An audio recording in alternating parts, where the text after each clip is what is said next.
We're on. 3, 2, 1. Good evening, everyone. This is Hamilton Council President Rick Tye. This meeting is being held with the benefit of public notice as required by the Open Public Meetings Act.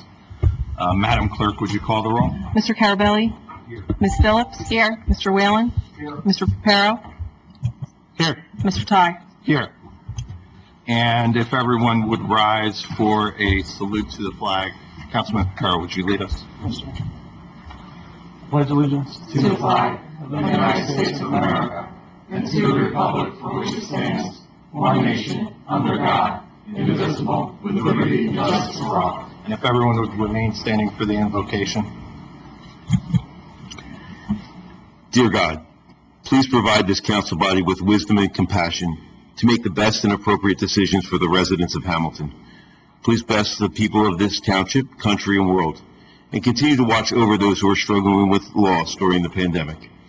May all of us work towards a deeper understanding and compassion for one another, and let us use your many examples and teachings as means by which we nurture these qualities in ourselves and in others.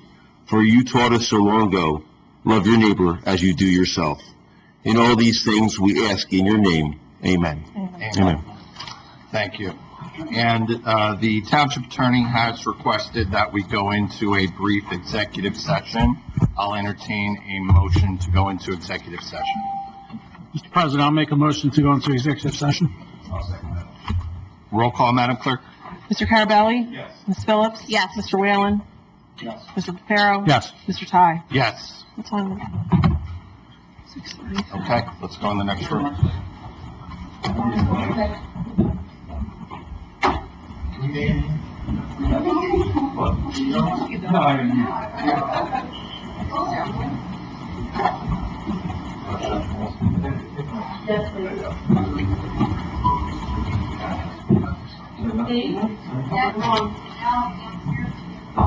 All right, so we've concluded the executive session. 3, 2, 1. We've concluded the executive session, and now we will get started with the consent agenda. Madam Clerk. For your consideration, we have items 2A through 2I.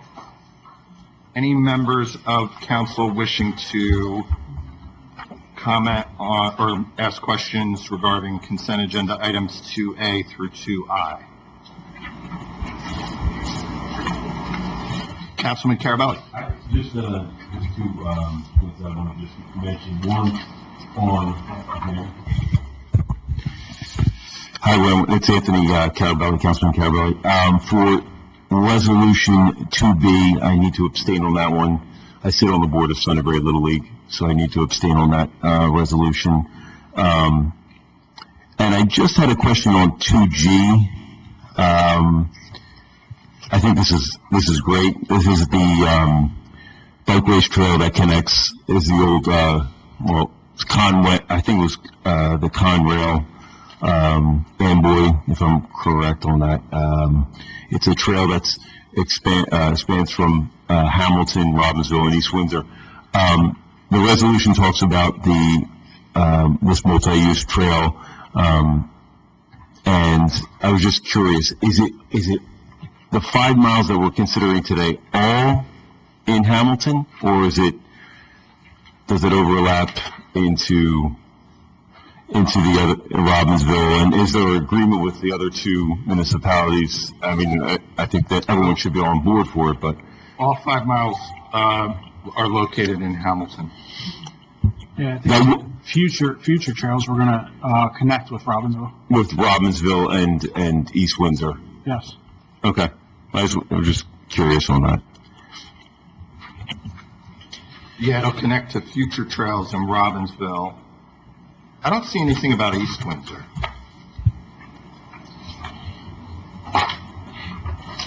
You saw East Windsor somewhere? I thought I saw it initially. Maybe just. It's definitely Hamilton and Robbinsville.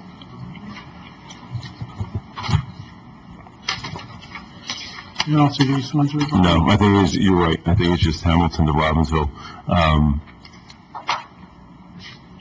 depending on where in Robbinsville, you might be able to pick up another trail 2 weeks to Windsor, so that might be. And I know that from the, because I've been trying to follow this just from the county planning department's perspective. I know they're trying to negotiate with Camden and Amboy on the acquisition of the rail line.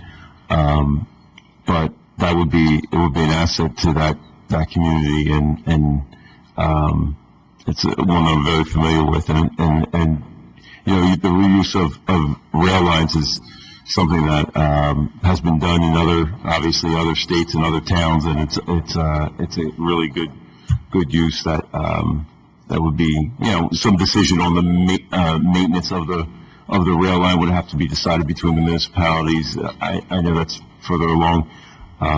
But this is something I just wanted to draw attention to, because I think it's it's a good piece to our agenda tonight, and it will be a great addition to our township in that particular community. Does Kathy, does the grant for the bikeways program in 2G and the pedestrian safety improvements in 2H, those are both grants that we're granting permission to apply for? Two questions for that. What's the probability that those will be successful in getting those grants? And two, what percentage of the overall cost of the project would you anticipate the grants will cover? So I think it's fairly likely that we'll get both of these grants.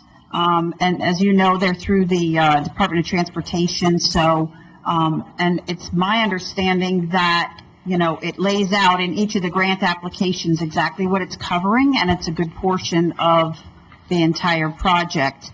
And again, as Councilman Carabelli mentioned, that this is in conjunction with the county, because the county's doing a lot of the acquisition of the areas that are needed. So these grants are really going for the construction or the, you know, the putting together of the pathways. And I think one of the, I wouldn't say impediments to the project, but just, you know, an obstacle that we, you know, hopefully will easily be overcome is just the liability issue of who's taking on the liability if there's issues there down the road, especially with its current ownership of, you know, under the Camden and Amboy rail line. So how that will look. Great. So unless there are any other questions or comments from council, we will go ahead and open it up to the public for questions or comments on consent agenda items 2A through 2I. Q&A session has started. Nice work.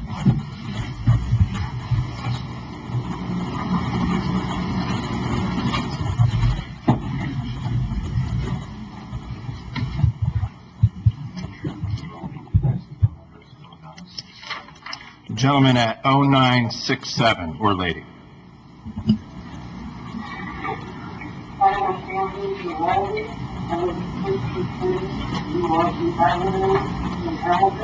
Hello, Mr. Giraldi.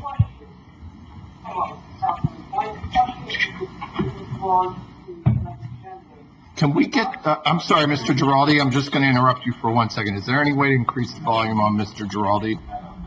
I don't normally have trouble hearing the caller. Mr. Giraldi, is there any way for you to speak more directly? We're just having a little trouble hearing you here in chambers, so if you can just speak a little more loudly. That's fine, I appreciate it. I haven't heard the second of my reason, so I'm trying to think.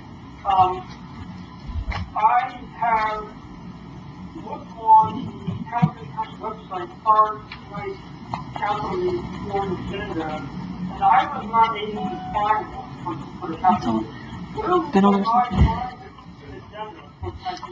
So you would go to the departments drop down, you go to council, and then there's a drop down under that for meetings, agendas, and videos, I believe is what it says.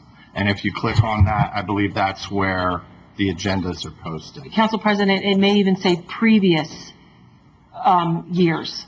because we're having Right. problems with the upload for the new video. Then there's a drop-down box for what year you need to go to. I will grant you it's a little bit convoluted getting to it. That's something that is a priority for us to kind of make that a little bit more user-friendly in the future. Okay, yeah, that's fine. I told you, oh, okay, I see it now. I get it. Great. It took me a little while. Thank you very much. That was all I had for time, so right now, thank you. Thanks for calling. Okay, Terry Pfeiffer. Hi guys, this is Gary Pike from New Jersey, and I have a question about the going into executive session. I know that the Open Public Meetings Act says that you can't go into an executive session until you've adopted a resolution at the meeting, and it says to which the public shall be admitted, stating the general nature of the subject to be discussed and stating as precisely as possible the time and circumstances under which the discussion conducted in the closed session of the public body can be disclosed to the public. And did I miss that you did that? I'm sorry if I did. Did I come in late? We passed a resolution to go into executive session. Yes, but under the Open Public Meetings Act, the no public body shall exclude the public from any meeting to discuss any matters described in NJSA 10-4-12 until the public body shall first adopt a resolution at a meeting to which the public shall be admitted, stating the general nature of the subject to be discussed and stating as precisely as possible the time and the circumstances under which the discussion conducted in closed session of the public body can be disclosed to the public, and I didn't hear any of that happen. Well, most of it happened, I think that perhaps I didn't give a good enough description of what we discussed That's what I'm saying. in our, and you know what I'll do is I'll defer to the township attorney to give a very brief description of what we discussed in executive session. It was anticipation of litigation. It was anticipation of litigation and avoidance thereof. Did you catch that, Terry? I don't know if, No, there was a thing in the middle. our township attorney is being extra cautious in wearing her mask while she's talking into her microphone, which is great for public safety, but hard for understanding what she's saying. It was anticipation of litigation and avoidance of same. Okay. Thank you. Thanks, Terry. I just thought I missed it, and I just wasn't certain. Thank you. Thank you. I appreciate that. Okay. Q&A queue is cleared. Okay, I will entertain a motion to close public hearing and adopt the consent agenda. I'll make a motion to close public comment and adopt the consent agenda 2A through 2I. I'll second that. Madam Clerk? Q&A session is over. Madam Clerk? Mr. Carabelli? Yes to all, 2A to 2I, with my one abstention excluding 2B. Yes. Thank you. Ms. Phillips? Yes. Mr. Whalen? Yes. Mr. Reparo? Yes. Mr. Ty? Yes. Passes 5-0 with the exception of 2B, 4-0. Okay, we'll move on to resolutions.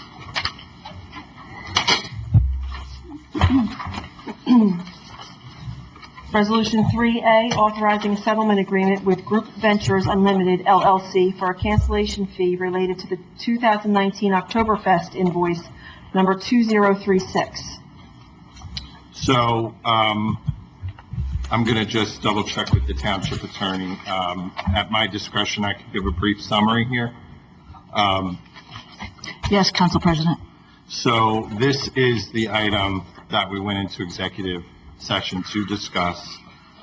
It is a settlement agreement with a vendor who had planned to participate in Oktoberfest. There was some dispute about a cancellation fee, a per-day cancellation fee, that was refunded. It was common practice to do so, but not made explicit in previous contracts to do so. So moving forward, we will make it explicit in the contracts. It's among the many housekeeping items that our township attorney has been working on. But in this case, we were talking about an amount in dispute of $800, and we agreed to pay the vendor $400 rather than go to court to dispute the $800. Is that a fair summary, Madam Attorney? Yes, sir. Okay. So with that explanation, does council have any comments or questions? No. That being so, we will go ahead and open it up to the public on Resolution 3A only, 3A. Q&A session has started.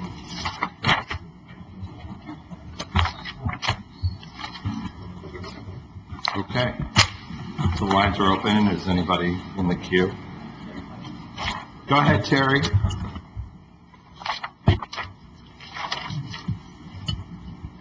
Terry, can... Hearing here.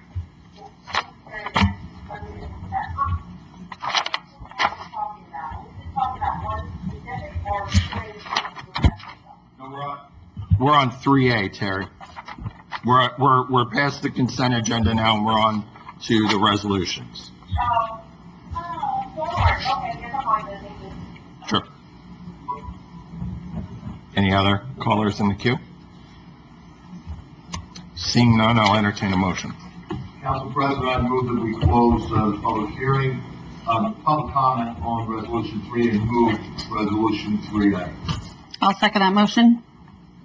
Q&A session is over. Madam Clerk? Mr. Carabelli? Yes. Ms. Phillips? Yes. Mr. Whalen? Yes. Mr. Reparo? Yes. Mr. Ty? Yes. Passes 5-0. 3B is a resolution establishing a contract with Lancha Construction for Wolfpack Road and Razorback Drive road improvement projects in the amount of $573,938.09. Needed road improvements continue. Any members of council wishing to comment or question?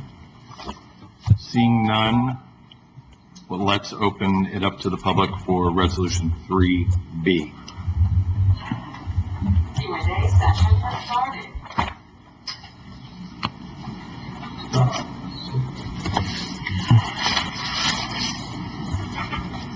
Okay, the lines are open for comments or questions on Resolution 3B only at this time. Do we have any members of the public wishing to comment?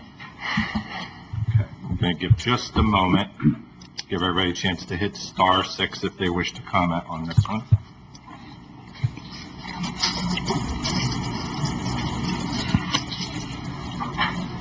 And if the queue is still empty, then I will go ahead and entertain a motion. Mr. President, I make a motion to close the public comment portion on Resolution 3B and move 3B. I'll second that. Q&A session is over. Madam Clerk? Mr. Carabelli? Yes. Ms. Phillips? Yes. Mr. Whalen? Yes. Mr. Reparo? Yes. Mr. Ty? Yes. Passes 5-0. 3C is a resolution establishing a contract with Seacoast Construction for Emmanuel Street and Lily Street road improvement project in the amount of $471,773.56 maximum. And this is also a road improvement project.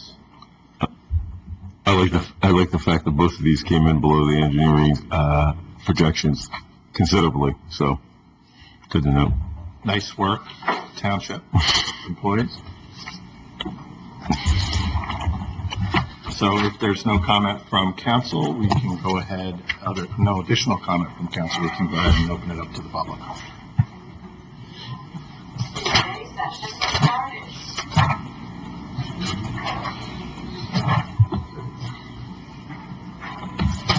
Okay. The line is now open for any members of the public wishing to comment on Resolution 3C only. Do we have any members of the public in the queue?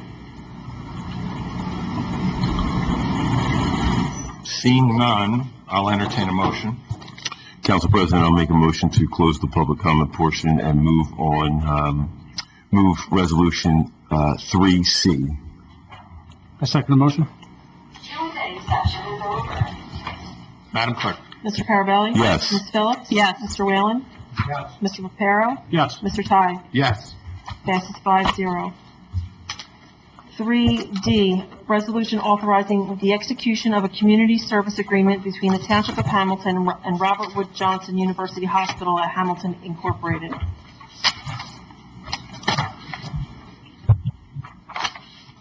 Okay, any members of council wishing to comment? So, Alyssa, can I make a quick comment? Alyssa, this was a negotiated contract between, from what I recall, from Robert Wood Johnson and the township regarding the amount. I think there was a piece of legislation that was at the state level that was vetoed, if I remember reading correctly, and now they think that this is going to be the new norm, and we're just anticipating that with this contract? No, it's a little more complicated than that. So, the original statute did not go through. And then up in Morristown, they made a decision with, I think it's Atlantic Medical Center, Morristown University Hospital, Morristown Hospital, and they came up, that case came up with this,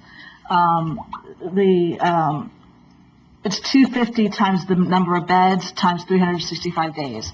And so it became a formula, and other towns have been making the same kind of settlements with hospitals in Okay. their town. Okay. So, there is other legislation that is again up, but it's unclear whether or not that will pass, and it will also be unclear whether or not it would even affect the settlement once we enter it. Okay. But just so you know, you're looking at, and I can't do my math, 500, you're looking at nearly $1 million, is that my math right? 226, Yeah. 226,000, 226,000, 230,000, 235,000, 240,000, 246,000. So whatever that math is, I could use my calculator here if you want me to. Payments will be used to fund police or fire, fund first aid, emergency rescue, or ambulance services, and fund any other public safety program. And then it will be, there's a schedule for how they pay, because obviously it's a lot of money. But it's for tax years 2020 to 22, annual payments will be made on a quarterly basis. For the past tax years, 2017, 2018, and 2019, payments made on 60 days following the execution of the agreement. So it's a substantial number, because originally they were saying that they're not for profit and therefore they can't be taxed. And we said, no, you should be taxed. And so they've agreed. And this is pertaining to the fact that the hospital itself is a not-for-profit, but there are for-profit medical businesses on the same property. Correct. And they were claiming full tax exemption, and we're saying you deserve partial Correct. tax exemption. And the formula that's being used has been used elsewhere and upheld.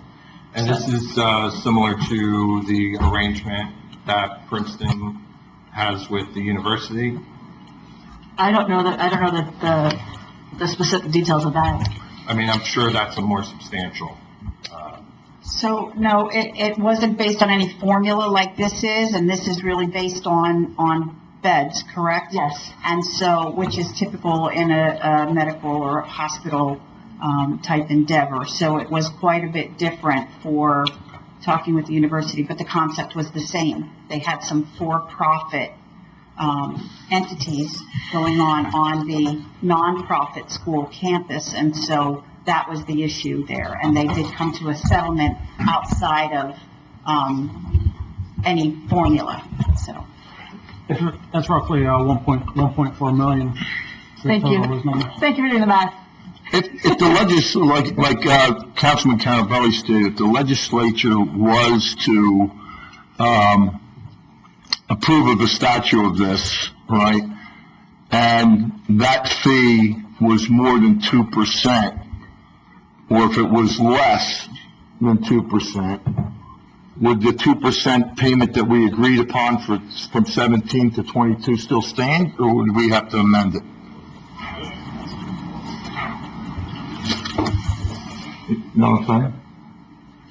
Like if this year during the executive, or legislative session, this bill comes out again, and the governor was to sign it, I don't know what percentage they were using as a formula, but if that formula changed to 3%, or if it went down 1% to 1 or 0.5% for the hospital, I guess which one would supersede? which one would supersede? Would the one that we agreed to tonight stay in void until 22, and then would it change after that to whatever?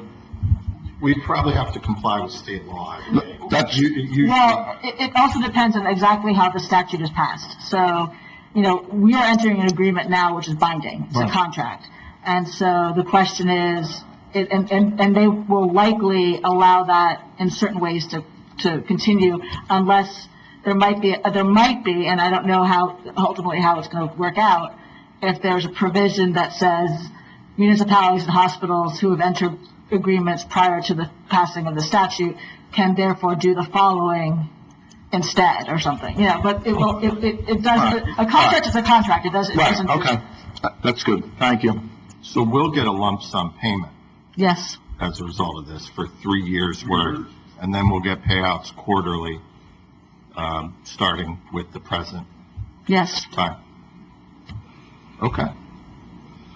So unless anybody else on council has anything, we'll go ahead and open it up to the public. Q&A session has started.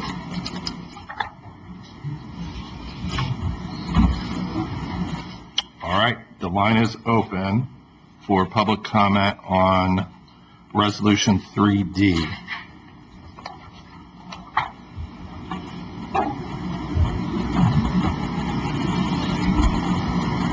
Do we have anyone in the queue? Seeing no public comment, I'll entertain a motion on 3D. Mr. President, I make a motion to close the public comment portion and move Resolution 3D. I'll second that. Q&A session is over. Oh, my microphone was off. Madam Clerk? Mr. Carabelli? Yes. Ms. Phillips? Yes. Mr. Whalen? Yes, Mr. Reparo? Yes. Mr. Ty? Yes. This is 5-0. Do we know if the mics picked up Councilman Pipero making the motion? His mic was off. Were you able to hear it through? You know what? Your recorder probably picked it up, Because Allison. we're right into the system. Yeah, okay, okay. We're good. So we can move on to Resolution 3E. 3E is a resolution implementing the provisions of the Governor's Executive Order 150 regarding the temporary conditional reopening of retail establishments in Hamilton Township pursuant to township permitting requirements. Kathy, do you want to just give us a brief synopsis here? This is the outdoor restaurant seating. So with the governor's executive order number 150, it allowed current retail establishments for restaurants to be able to open outdoors for outdoor dining only.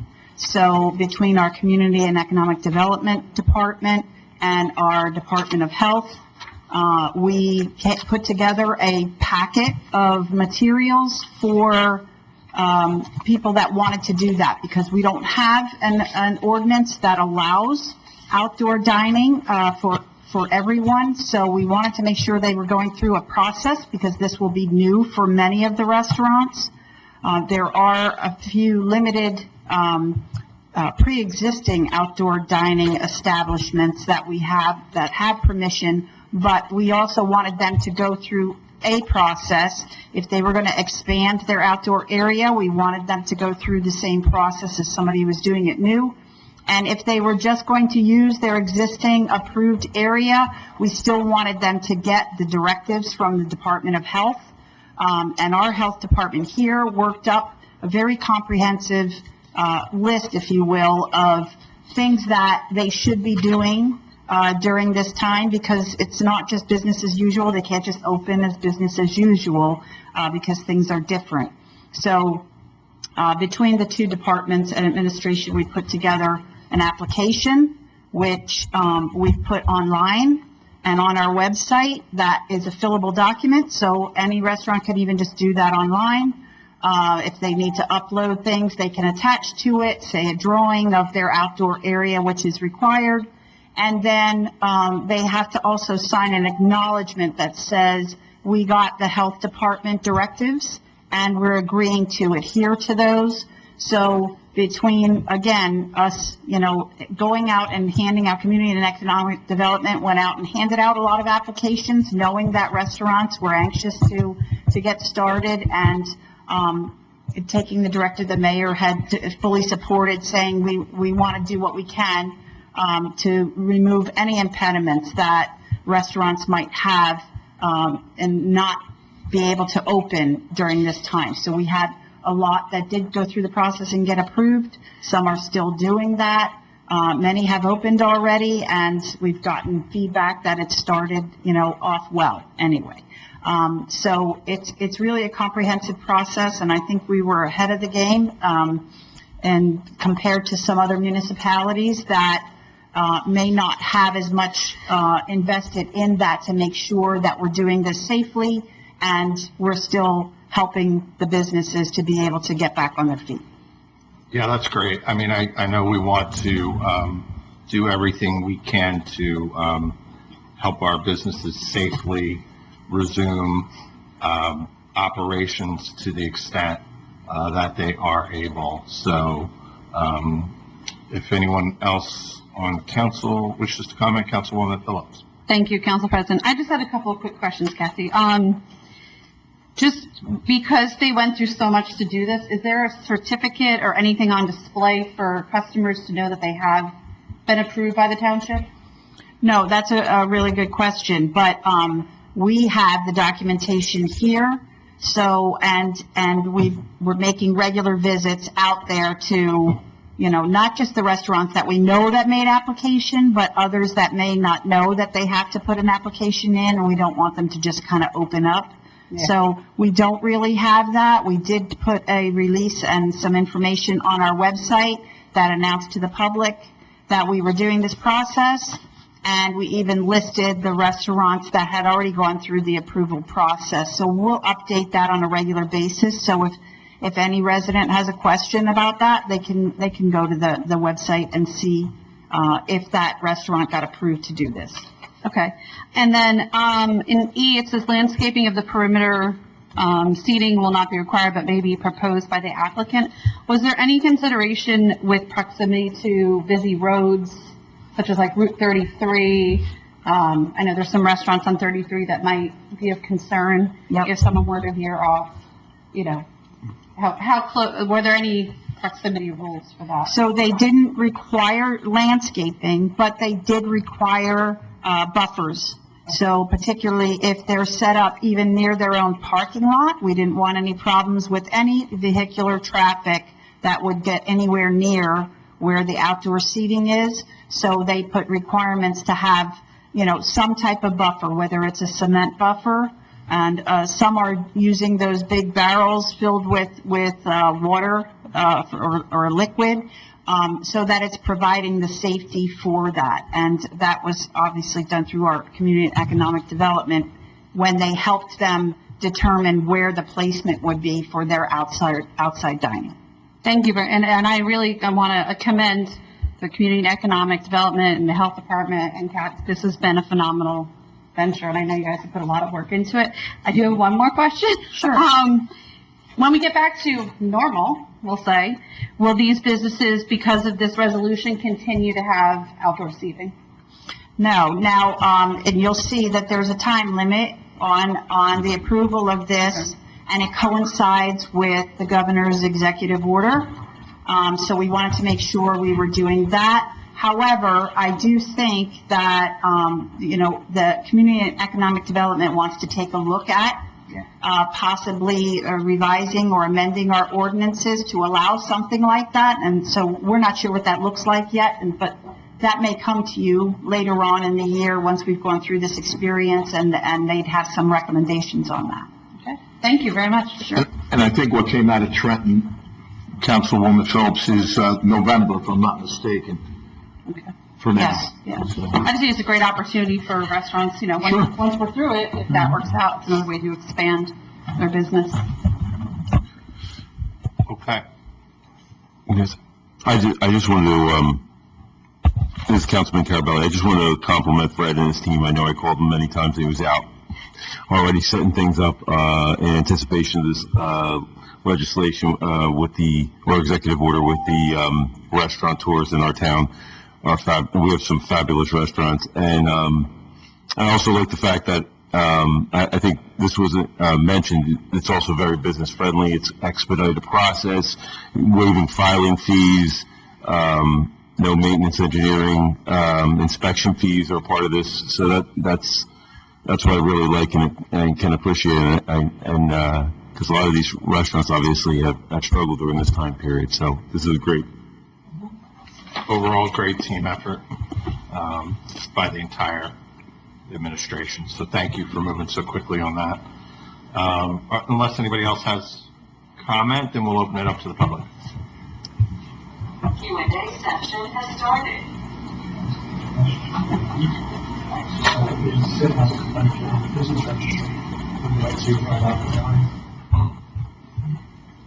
And we are open for public comment on Resolution 3E only. Mr. Giraldi. Or Ms. Giraldi. Extension 0967. Hey, Councilman, one, comment is forward to the resolution 3E, which is being discussed at this time. I'd like to present it to the Council Department of Economic Development for considering adopting outward dining as the policy after we get this for the suppliers. As someone who's sort of developed in this township, the ability of this broad, I also encourage people to be creative in how they use state services. I think one of the biggest changes in this pandemic in the economy is why the everything is going to be as far as the extension. I'm thinking about also the parking lot that could be used for flea markets and for services. I'm thinking about shopping centers, the Campus Plaza, Minnesota Plaza, where it's looking road. I'm thinking about the restaurants and eateries that are near something that because they travel dining, it's been a part of the dining, it's a part of the parking lot. There are customers parking the Kmart area, and other clubs moving the roadway. It's a shame, I think, that we're emptying businesses that can be open, but yet the business don't have any space or come any way of feeding it. So, I really encourage us to be more creative in how we use our land, where we develop land fees. I mean, there's a ton of resources out there from 26 other different transfer stations, from national agencies like state commission officials, there's many guidelines and policies, the documents that refer to for some guidance that might say heck of time. So I'm just concerned with the point that even after we allow these businesses to open, they already be open. That's my biggest concern. So I think we have to try everything we can to reinvent the housing resource space and development to be more creative with how we use our roads, the substances cars, the vehicles, it's all about how we encourage outdoor dining on the curbside. I want to see how we take advantage of the answers that we have. That's what I have to comment this time. Thank you. Q&A queue is cleared. Okay. If there is no further members of the public wishing to comment on Resolution 3E, then I will entertain a motion. President, I'd like to close public comment on Resolution 3E and move Resolution 3 at this time. I'll second the motion. Q&A session is over. Madam Clerk. Mr. Carabelli? Yes. Ms. Phillips? Yes. Mr. Whalen? Yes. Mr. Reparo? Yes. Mr. Ty? Yes. Passes 5-0. Resolution 3F, Madam Clerk? Removed. Oh, Resolution 3F has been removed, right. Okay. So now we'll move on to the ordinances.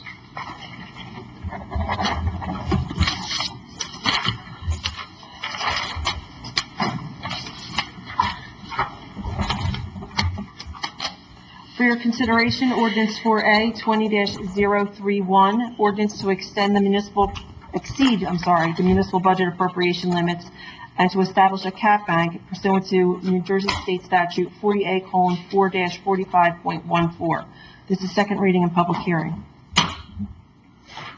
Any members of council wishing to comment on ordinance 4A 20-031?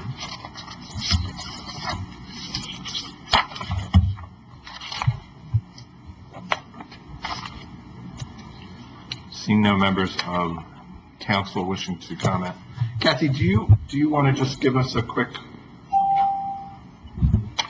Sure. This is regarding your budget, and there are certain caps or limitations that state law requires that we keep within our budget. So this is one regarding the spending cap, and there are certain appropriations that the state allows you to increase, knowing that certain expenditures do increase year over year.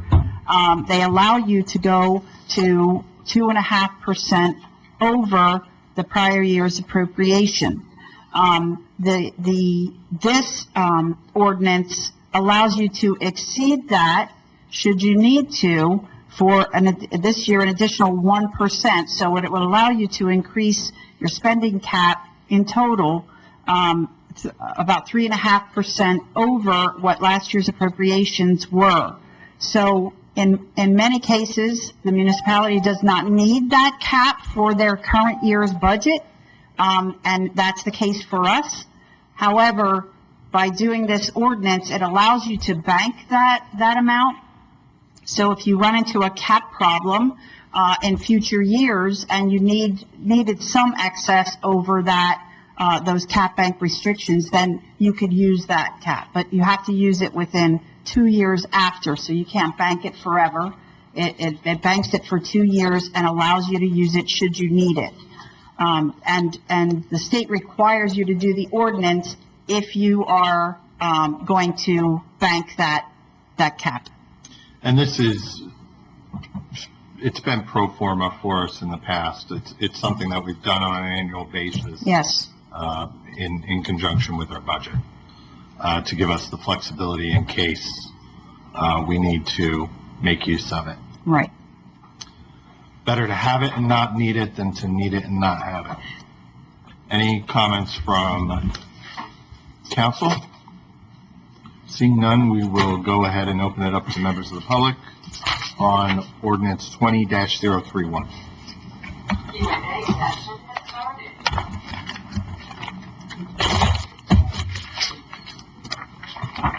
Okay, the line is open for any members of the public wishing to comment on ordinance 20-031 only.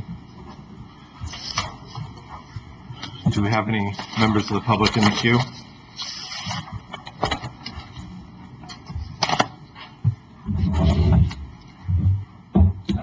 Okay. Hi, Lisa.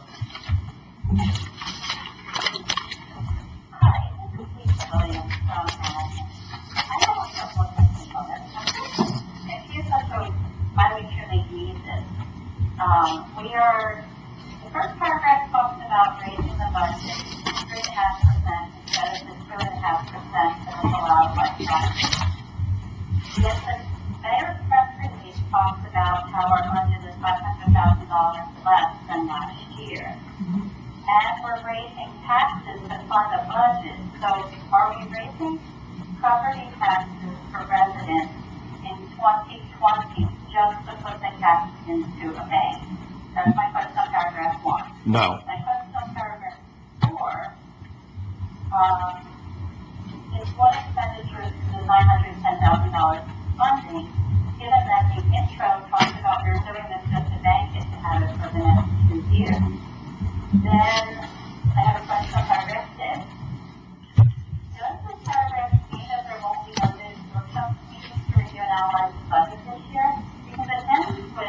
sorry, can you repeat that?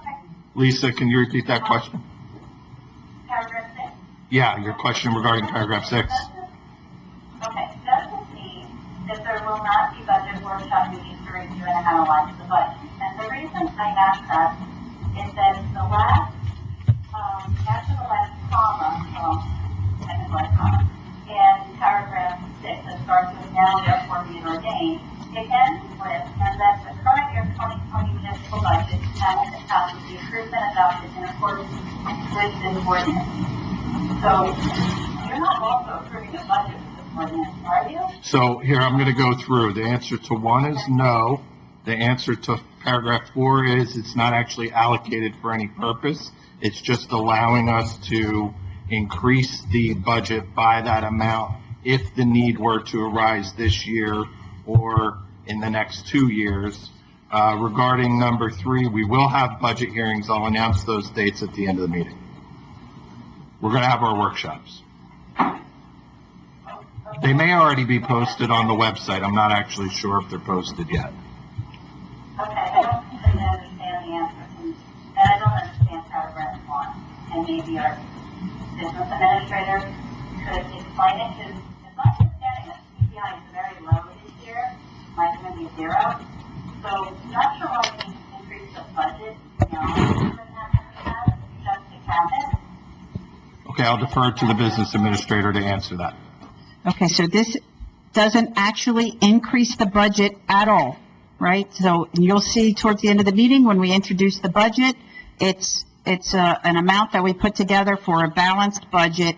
All this is doing is allowing us to bank an amount that, should we have to increase the budget over the cap limit in subsequent years, that we have a bank available to do that. And if we were to use that in subsequent years, you would know that too, because that's shown in the budget document that you had to use some of that cap bank.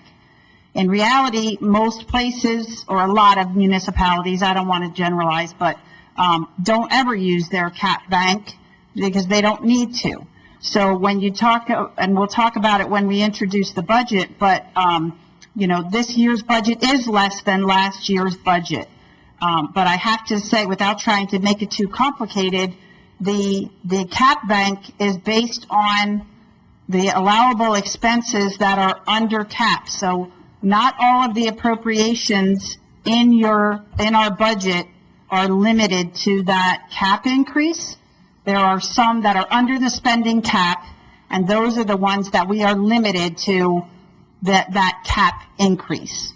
So, and I could certainly go over those with you if you would know, but they exclude some of the appropriations. So that's why sometimes you see municipal budgets overall are more than 2.5% higher than the year before. That's not the case for us, so please don't confuse that. But it's because some of these are excluded from that cap. And so I think the important thing to note is the budget that the mayor's proposing actually has a decrease in spending. This allows us to bank an increase should we need to use that increase in the next 2 years. Yes. Okay, thank you. Thanks, Lisa.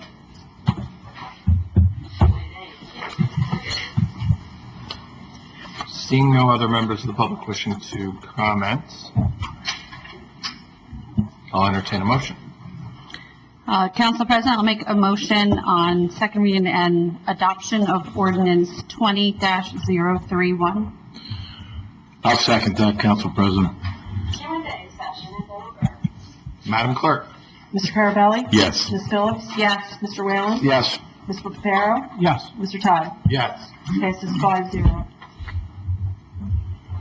Ordinance 4B, ordinance amending and supplementing the Code of the Township of Hamilton, New Jersey, Part 1, Administrative Legislation, Chapter 45, Personnel Policies, Section 45-21, Waiver of Health Care Coverage Payment. This is second reading and public hearing. So the change here is that in previous years, when township employees did not utilize the township health coverage, they were reimbursed an amount up to $5,000 or 25% of the cost, whichever was less. So as a part of the budget saving, innovations that the administration came up with. Innovation isn't a great word to use when talking about, but at any rate, this is a budget cutting effort. It is something that I believe the mayor negotiated with the unions, or at least made them aware of. And basically what it's saying is, instead of guaranteeing that we're going to reimburse those employees who don't use our health care coverage, it's saying that we may, at the township's discretion, do so. And that's a potential savings of, I don't know if I saw how much of a savings that potentially amounts to for us.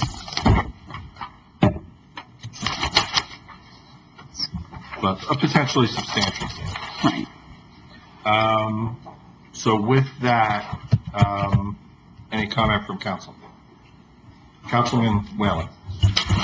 Thank you, Council President. I just have probably a couple questions for our business administrator. We briefly talked about it today, but how many people currently are enrolled in the waiver buyback? We have a little over 100 employees that end up opting out and waiving out of this. So in the case this year, it'd be a saving if we use 100 employees is the number, potentially $250,000, since they're going to get paid in July for the first half of the year. If we pass this tonight, they won't get the second half, correct? That's correct. Now, my question is, you have 100 to 125 people that are taking the waiver. Okay, we have some that are families, some that may be single, some may be a husband and a spouse, and we have different obligations that the township has for their health insurance if they would choose to opt back in. Do you have any numbers of what it costs per family, as far as the obligation of the township, not so much how much the employee pays, which we all know they pay 7%, but what is that obligation? Because I'm trying to balance out to see, is it cost us more in the end, or how many people, is there a way we can anticipate, from past performance of years past, of how many people opted out to start with, and, just trying to get a better view of this. Right. Well, I'm not sure that I think I understand your concern, and that if we take away this waiver incentive to waive out of the health insurance, that employees might want to opt back in to the insurance, which could be costly for them and for the township. So I'm not sure that this would qualify as an event that allows them to opt in at this point. They may, if they need to opt back in because they lost their health insurance somewhere else, but I'm not sure that losing the waiver would qualify them to opt back in. I didn't think about it till after we talked today, but even so, we still tried to think about that. What would the impact be? It's a little difficult to kind of guess who would opt back in. There's somewhat of a disincentive to opt back in because they'd also have to make a pretty significant contribution for their health insurance at that point when, they already have coverage elsewhere, which they may or may not be paying significantly for. So there may be some that kind of weigh that. Is it, which is cheaper for them, basically, or some people are concerned about the type of coverage they have, too. They don't want to change their coverage, and they wouldn't want to come in and opt back in. And our premiums that we have, they run anywhere from, $11,000 or $12,000 a year for single coverage, up to over $26,000 a year for family coverage, and employee and spouse, somewhere in between that. and some of the other coverages. So, their contribution of that, if it's up around 25 to 35% of that premium, which it might be, we think it's a significant deterrent, and we'd probably have to have maybe 20 people, 20 employees opt back in before that might, not be a cost savings for us as well. So, we're not discouraging it, but I'm not even sure they'd be allowed to opt back in until January 1 anyway, when we have open enrollment in October, November. I have a question also. Sure. I'm sorry, Councilman, were you? No, go ahead. You going to follow up? No, go ahead, Councilman. So, the change here in the, policy, I'm seeing it goes from shall to may, Right. and obviously there's some flexibility there. How is the determination going to be made, or who's going to make that determination on whether it comes back again January 1st? Because, Well, I think it allows us the flexibility to just kind of see what the township's financial position is next year. We obviously are addressing, some financial concerns we have this year. And, this gives us the flexibility to look next year and say, hey, could we do it again? Right? And or maybe we look at, a half a year again next year. So I think it just allows us to be able to look on an annual basis instead of just saying we're cutting it out completely, to see if we could do that. yeah, I appreciate the answer. I know with the economic climate the way it is, I know we had to make some difficult changes. I think even you're probably conservative with the family plan is probably more than 26,000. It might be. I was trying to look I think at, it's up around 32,000 for It the might be. premium. Yeah. So I think that, I don't think this is gonna make everybody run to the other side, but looking out for the employees' rights, I just, I would hope that, we revisit this and potentially give it back to the employees. yep. And that's kind of what I wanted to touch on too, is the fact that we're leaving the door open, that this could be a discussion that we have on a yearly basis. Yeah, I agree. Any other comment from council? Can we, open it up to, for public? Need a motion? Motion to open it up. Need a motion? Wait, no, you just need to open up for public comment. I'll make a motion to open up the public comment.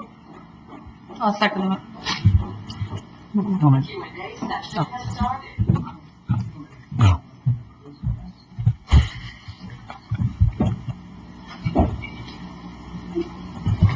Okay, so public, yeah, I caught that part. I'm back, thanks. Vice President Papero. So it's open to the public queue is empty.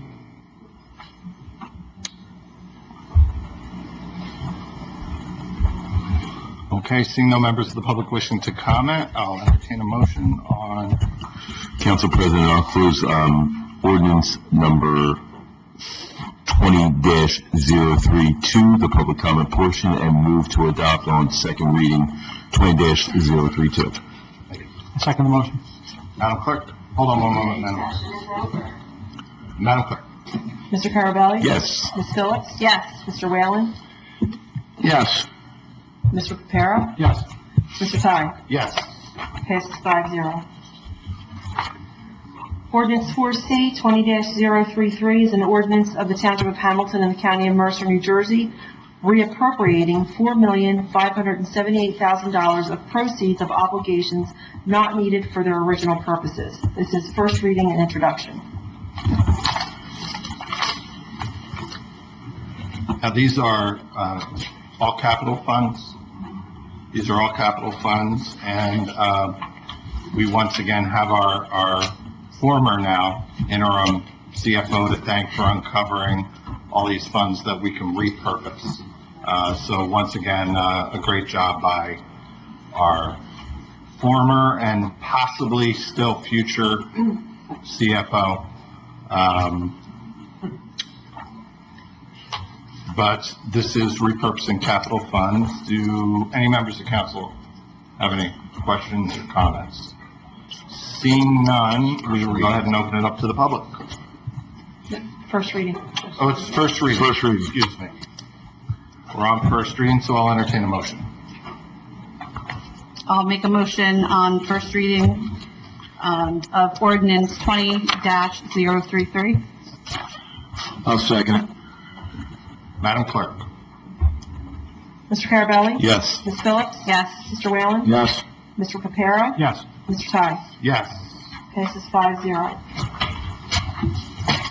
Ordinance 4D, 20-034, is an ordinance of the Township of Hamilton in the County of Mercer, New Jersey, providing for capital improvements and related expenses in and for the Township of Hamilton and appropriating $7,605,000. Therefore, including two expected grants, the amounts of $500,000 and $545,000 from the state of New Jersey, and funding provided from the capital surplus account in the general capital fund in the amount of $6,560,000 to finance the same. This is first reading and introduction. I'll entertain a motion. Council President, I'll make a motion to move ordinance number 20-034 for first reading. I'll second the motion. Madam Clerk? Mr. Carabelli? Yes. Ms. Phillips? Yes. Mr. Whalen? Yes. Mr. Reparo? Yes. Mr. Ty? Yes. Passes 5-0. Ordinance 4E, 20-035, an ordinance of the Township of Hamilton in the County of Mercer, New Jersey, amending ordinance number 19-044, adopted September 17, 2019, entitled An Ordinance of the Township of Hamilton in the County of Mercer, New Jersey, providing for the special assessment of a portion of the costs relating to lead service line replacements and approving the execution of a shared services agreement in connection therewith. This is first reading and introduction. Mr. President, I move to introduce ordinance number 20-035 on first reading. I'll second that. Madam Clerk? Mr. Carabelli? Yes. Ms. Phillips? Yes. Mr. Whalen? Yes. Mr. Reparo? Yes. Mr. Ty? Yes. Passes 5-0. Okay. So now we are going to move on to the calendar year 2020 municipal budget. Resolution of the introduction and approval of the calendar year 2020 municipal budget. You need to read or that. That's the second reading. Okay. So I will entertain a motion. I'll make a motion to introduce, the calendar year 2020 municipal budget, 5A. Second the motion. Madam Clerk? Mr. Carabelli? Yes. Ms. Phillips? Yes. Mr. Whalen? Yes. Mr. Reparo? Yes. Mr. Ty? Yes. Passes 5-0. Okay. So the budget is passed. We're going to move to public comments.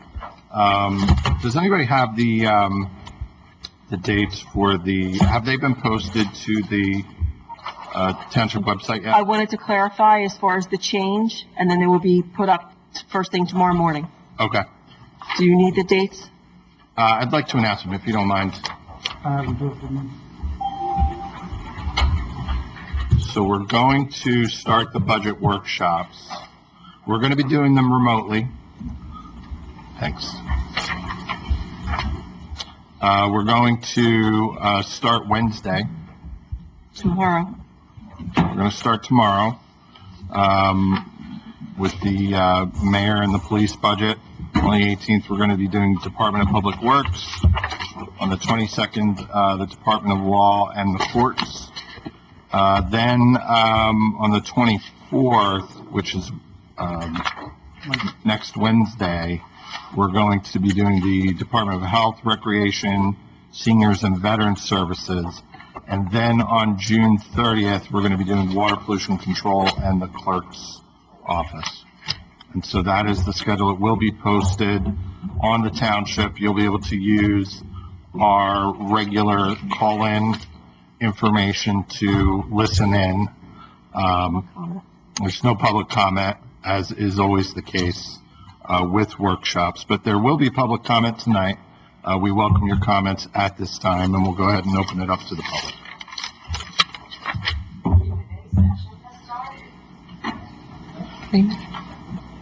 Three minutes? Three and two. Yeah. We're going to do 3 minutes on the first round, and we'll give you 2 minutes on redirect. Mr. Giraldi. I have a question on the one Mayor left one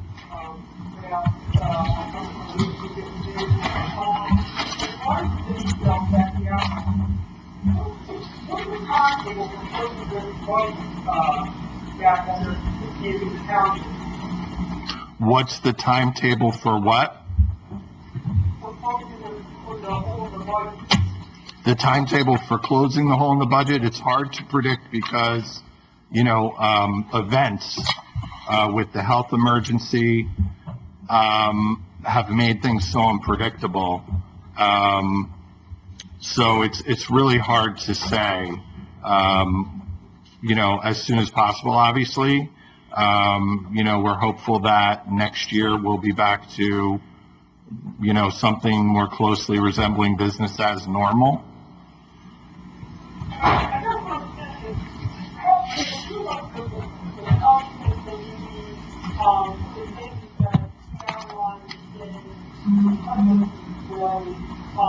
they get it somehow wrong, it's like it's going to often have the organization.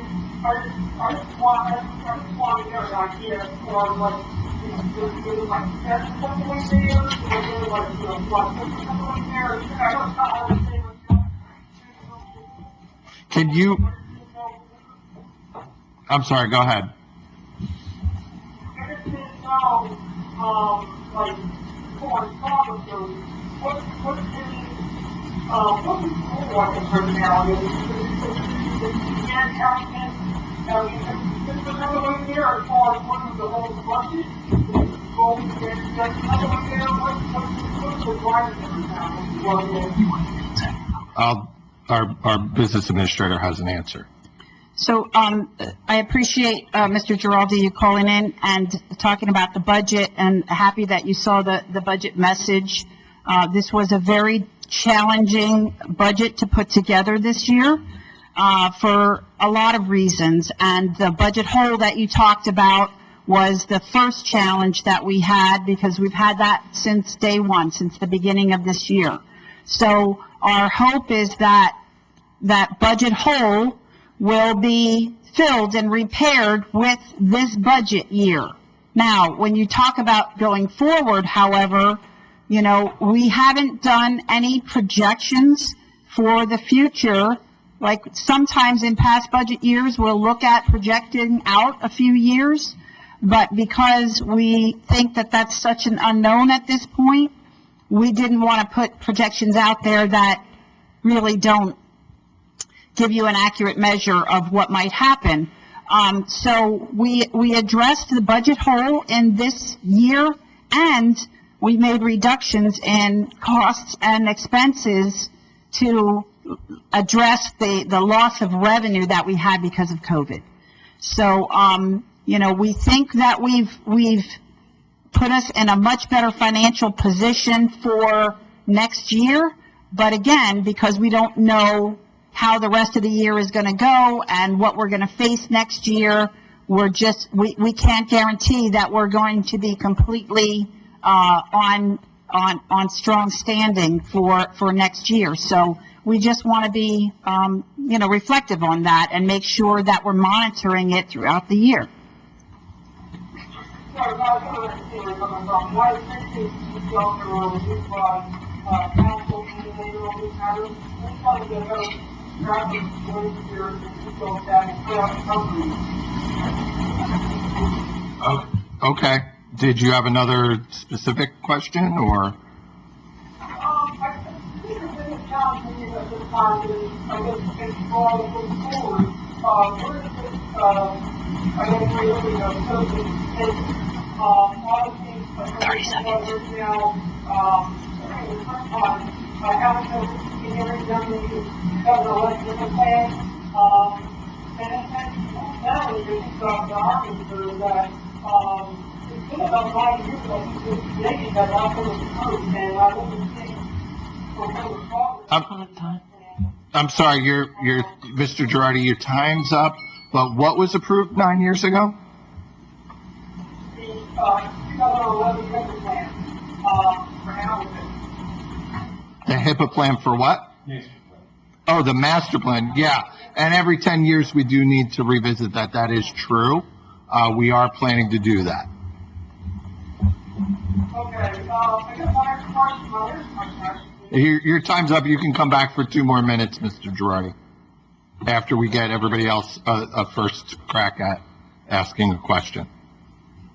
So I'll bring you back if you still want to ask additional questions once we give others a chance. Thank you.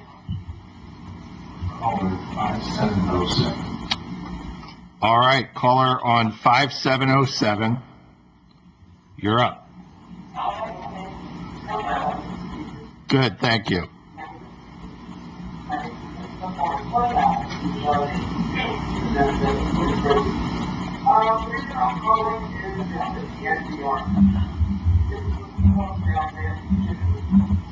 Trap, neuter, release?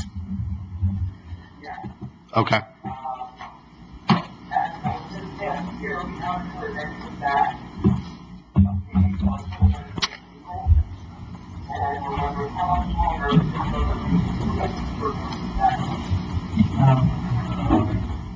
So, we are actively working on a package of revisions to the township code to address TNR, trap, neuter, release.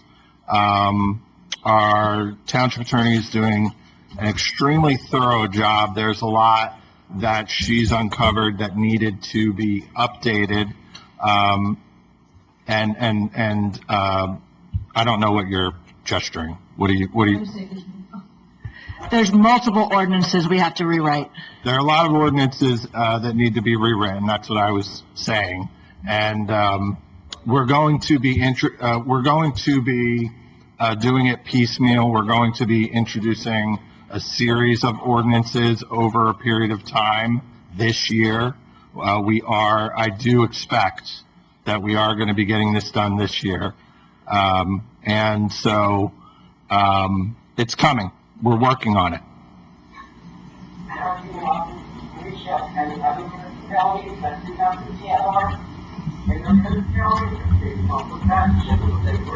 We've looked at other municipalities, yes. Thank you.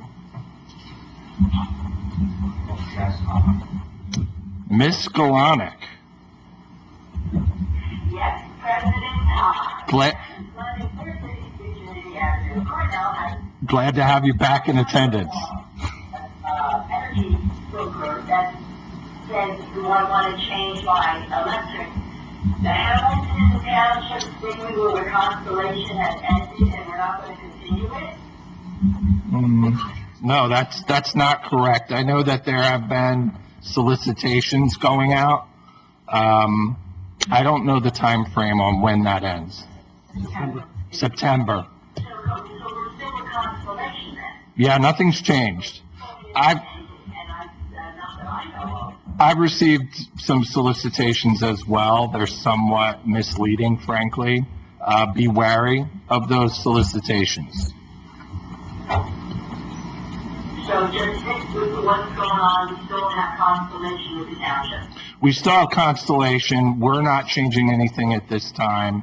Obviously, you always have the prerogative to do what you think is right for your household. Right, but the way they were talking, it was like it had ended and we were going back to PSC&G. Nope, The conversation. not correct. Was that a solicitation phone call? Is that what that was? Yes. We're still in the same program until September. We have no plans to make any changes until September. Okay, so that's good. So they're saying customer choice reduced supply rate had ended or something or other, so, okay, so it's still going through September, so that's good, so I don't have to call that out. Other thing, I heard through the grapevine that you were talking to the Board of Ed about what their call-in system was like, true or false? I haven't had any discussions. I would have been, as far as like modeling how we handle call-ins here versus how they do them for their meetings. Changing system. We haven't had any such discussions, and I'm not aware of anyone in the administration who's had any such discussions. Okay, very good, because I was gonna say don't do it, because there you have to shout in, and it's not like where you can buzz in like you do, you know who it is, you can hit the buzzer for each separate person. There's everybody else at the same time, they try to figure out who's talking. So, yeah, stick with what you got, it's more you do, please. Oh, thank you, Janice. Okay, and that's all, so, and I will continue to let me know about the last meeting. Thanks. I appreciate the forgiveness.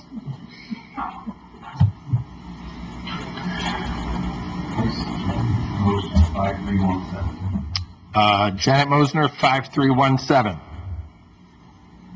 I have a question about animal shelter, about volunteer applications.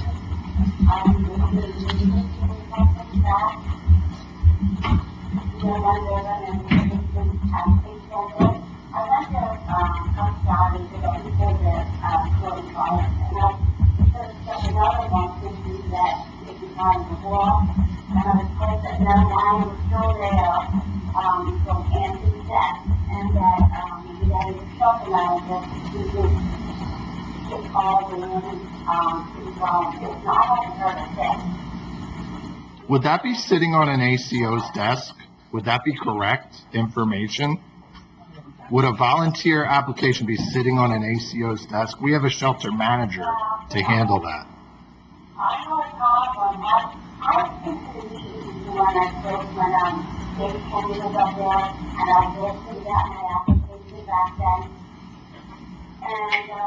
Oh, have you reapplied this year? Have you reapplied this year, Janet?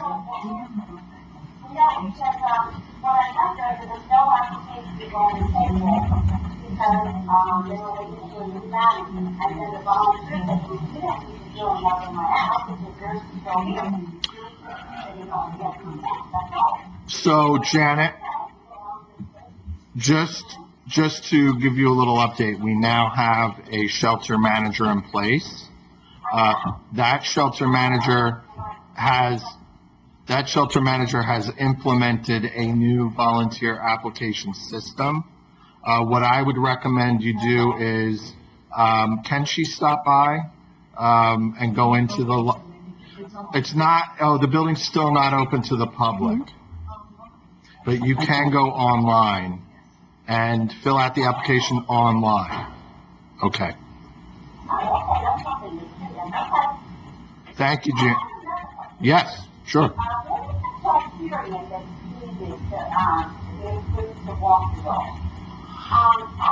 have a friend that volunteered to work with the town, and she got an invitation to come by and walk the dog. I mean, I don't know, I was before that, you know, we had to evaluate and see what kind of dog we could handle or whatnot. So I'm going to defer to our business administrator. I don't know.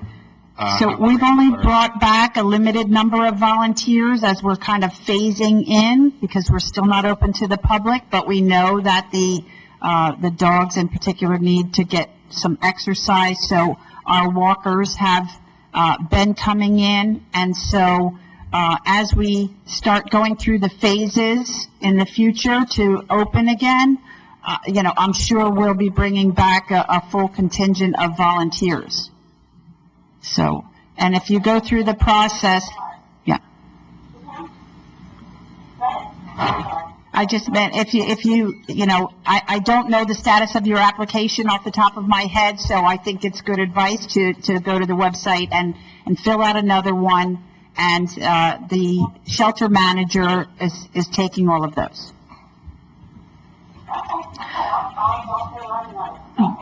Or the phone number for that, for the animal shelters, just so you have it, is 609-890-3550. Again, 609-890-3550. The shelter manager's name is Danielle Gioia, and so she will answer all of your questions.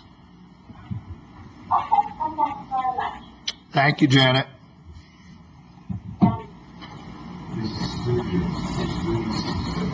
And next is Mrs. Sturgeon, extension 6366. Yes, good evening. Wendy Sturgeon, 44 Drive.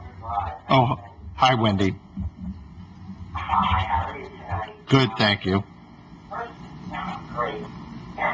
First of all, I wanted to just go back to the question of the previous caller. That was, what you were trying to say is that there was a cat person who was told recently that they can come in to walk the dog, and what's the criteria. That's very dangerous. You think it's dangerous for somebody who normally volunteers with their cats to walk a dog? Right, not know anything about the dogs in the shelter and come and walk the dog. That's the criteria. For that. So anyway, I didn't hear her question really answered about that, so I just want to put that out there that I think that that's what she was answered. But my concern is also tonight, quite honestly, with all due respect, is basically the avoidance to answering the question that's been asked for the past 3 years, specifically about the ordinance 1301. And honestly, I understand everything that everyone's been going through, I do. But my frustration is that the previous administration was voted out in part to avoiding the passage of the NPR and other related animal concerns. And I reached out to you in person and many of you in person, by phone, by text, by email, in person, and yet to receive any specific or positive information, and all I ever hear is that it's a blue. And what I need from you and council is a commitment of a date and time to resolve this issue and let it appear on the council agenda. It's not an issue that involves, not an issue that involves rapid time record. Because the first,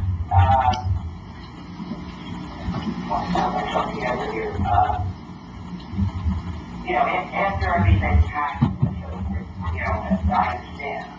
But I myself will want to have to develop things by the United States out in New Jersey, and I know him. He and I put together in writing, several different organizations in the state that have been ours. So the work was basically done, and what I'm trying to find out is after we've done all of this research and get ordinances in townships that are exist, kind of put them all together. As you know, Brian was co-chair of the transition committee for the shelter. Wendy, you're at your 3-minute mark, and I'll just reiterate, and you're welcome to come back for 2 more minutes. But I'll just reiterate for you that first of all, I want to thank you. I want to thank Brian. I want to thank all the individuals who have put so much effort into improving our shelter and helping us and advising us as we work to improve our shelter. We are very appreciative of all of your efforts. And I know that you submitted to us a sample ordinance. And what I will also tell you is that we have an excellent township attorney who is doing a very thorough job of looking at the entire code to make sure that when we pass TNR, that it's going to stand up to legal scrutiny, that it's not going to be in contradiction with any other sections of our code, that it's going to be compliant with state law, and that it's going to serve the intended purpose of better outcomes for our animals and for our residents. So, I can't give you a date at this time. We are still working on it. And I do appreciate that you want to see it happen as soon as possible. We all do. and it is coming. And so I thank you, and your time's up, but we will bring you back for 2 more minutes when we go through all the original callers. Thank you. Can I ask a question before we go any All further? right, so before we go to Terry, we're going to go ahead, Councilman. If we could, where do we stand with this ordinance? I know it has been going on for a long time. Where, I don't know how much you can go into it or can't. Where do we stand with it, just so that we have a little more light? We are looking to have a significant attack on certain of the other ordinances, to clean up some of the other ordinances, in nuisance and so forth. I mean, this TNR ordinance and definitions and so forth affect several other ordinances in our code. And therefore, in order, as the council president has said, we need to clean it all up and not be in violation or in contradiction. So while I appreciate the submissions that have been given, they don't actually answer all the problems that it presents. And so I am handling, and my staff is handling, all the problems that it presents, and not just the one problem that they want solved. I understand, and we can appreciate that, because, I mean, we know that with everything going on, there's been a lot on everybody's plate. I wanted to get some clarity on where it was. We are looking by the end of the summer, we should have the full package done. Okay, great, thank you very much. Any other members of council wishing to comment before we move on with public comment? Okay, we'll go to Terry. Hi, Terry. Hi there. Hi, guys. I just have a question about the involvement of the health officer and shelter. And I know there's many times somebody has questions and we're told, well, they have to check with the health officer. And I thought we were told that chiefs were going to come to the shelter when they hired the shelter.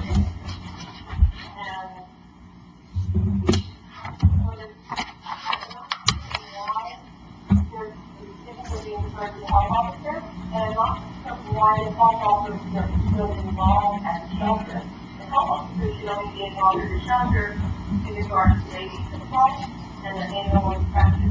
Because it's more involved in setting up the same type of situation we have than just pocket repair. You know, and so I'm concerned and have a concern about the whole thing. So who do you think that the shelter manager should answer to, Terry? If not to the health officer, who should their direct report be? Well, the report to the board is health, but the director of health oversees the day-to-day activities, but then report to the International Board of Health. Well, they have a dotted line to the Board of Health. We don't oversee day-to-day activities. We are a part-time board. We have full-time employees that are township employees who are qualified to oversee, and the chain of command is, which has been pretty well firmly established at this point. The shelter manager, everyone in the shelter answers to our shelter manager, and our business administrator can correct me if I miss anything here. All of our shelter employees report to our shelter manager. Our shelter manager reports to our health officer. Our health officer reports to our director of health, recreation, seniors, and veteran services. So there's a lot more on the director's plate than just having a shelter manager directly report to them. So it's actually better for the function of the shelter to be reporting directly to the health officer. Under the previous administration last year, the township was shorthanded. We had an individual pulling double duty as both the health officer and the director. And that's where there was a lack of accountability in the chain of command. And there was no shelter manager. I don't have 3 minutes, please. I understand. I was just trying to answer your question. Okay, but according to the health officer, puts you right back in that same conflict of interest. And that's why the health officer only be involved, and I sent you that court order and everything else, only be involved for rabies control and for the annual inspection. Terry,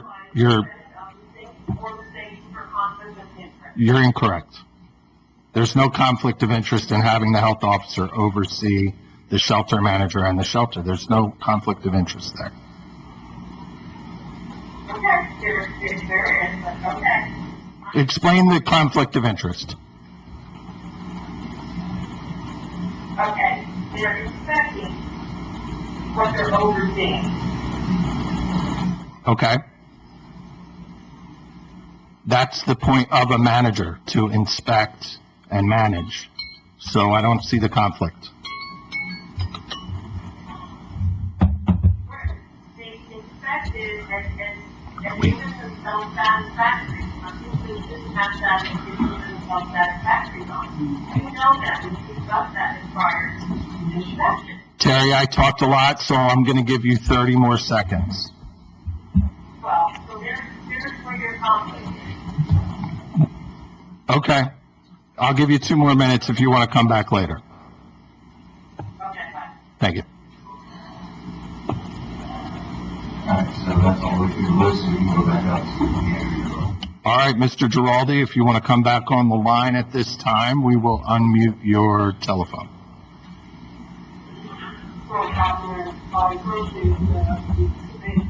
I just wanted to, bring up the expanded time that we're having You know what, Mr. Giraldi? Mr. Giraldi, can I just interrupt you? Because I think we're all in the council chambers tonight, just having a little bit of a hard time with the connection with the public. If you can just speak as slowly and as clearly as you can so that we can understand you. Okay. In regards to the 11 that approved for housing, I think the board has time with the pandemic, down that are highlighted on page 45 Of the master plan from 2011? Is that? Correct. I think some of these are, some of the improvements are really rank among towns officials. I just like to know where they rank now, in light of the pandemic that's over, another one complicated, and see, what are the concepts as far as, we focus more on development or striving for a higher ranking, for the citizens. I think these are all questions that we may answer, as the recommendation plan and move forward with hopefully a new, stronger economy, than what we went in the actually starts with, basically regular growth curve. I think a lot of our issues in the township, what else about it is also needs in terms of really generating tax savings and attracting new citizens. So going through, and also use the mechanism for moving people around more efficiently, engaging in traffic, our local communities development, not just in the town center that hospital has. Okay, Mr. Girardi, Mr. Girardi, your additional 2 minutes is up. Did you, have one last thought that you wanted to quickly give us, or a question? I appreciate that, and we're not in disagreement. I think that we do need to reexamine our priorities. We're due, for that reexamination of our priorities and our zoning. So we're not in disagreement on that. I appreciate that. Thank you for calling in. And we'll go back to Wendy, I think is next, if she wants to. Oh, well, let's do the new callers first. All right, on extension 7798, you're on the line. Hi, Steve. I last year ago, in January of 2018, when we brought to council the issues of the animal shelter. So one of the suggestions first posed by several members of council, including yourself, was a citizen commission for helping with shelter and animals in the county. And that suggestion was repeated several times over the last few years, and including by yourself many times. And you're always told it has to wait until the election is over. And it has to wait until we got a new mayor because it's not this thing. And this suggestion was still made, and it was made by the mayor's transition committee. And at that time, there was a complete reversal when we were told it's not up to the mayor, it's up to council. And we brought this back to you, Rick, and for some difficulty with the agenda response, and your place was that you never suggested it.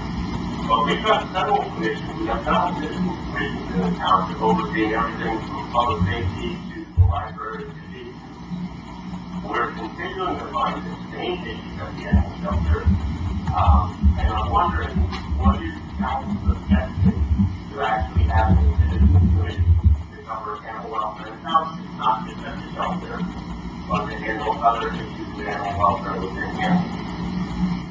So, first I would start with the notion of the same issues recurring. When we became aware, when you helped to make us aware, by the way, Steve, so thank you again for all the work you've done. I know you've been a long-time volunteer at the shelter, and you've advised me. You and I have had many wide-ranging conversations about possible ways that we can improve the shelter. We've talked about a lot of different policy ideas in those discussions over the past 2 years. And, you know, I'm sure that I've expressed enthusiasm for a number of ideas, and upon further examination, you know, I may have come to a different conclusion in the final analysis than at the time that you and I were having conversations between what I thought were, you know, between me and someone who was advising me on these things. So what I would ask you is, what problems do you see recurring? Because when we first started talking about this, there was a death rate of 33% with the animals. I believe that so far this year, the death rate is 0 at our shelter. And that's, to me, the single most important metric. When we first started talking about the shelter was constantly, regularly filled to capacity. The last time I checked, I believe the shelter was at least half empty. So we've established accountability, which again, we talked about the previous chain of command issues. So that's another change, another improvement that's been made by hiring a qualified shelter manager. But what problems is it that you're referring to, Steve, that you see recurring? So I know the mayor and all council regarding the dog who was named Judge Gray, but thanks to Councilman Whalen, he got a new name, the dog was for over 2 months. He never came out of the cage. He was given, you know, behavioral control for a year and a half with never any follow-up examination. And when this was brought to your attention and mayor's attention, nothing was done.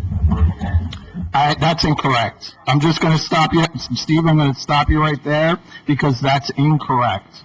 I know that I personally reached out to leadership of the shelter.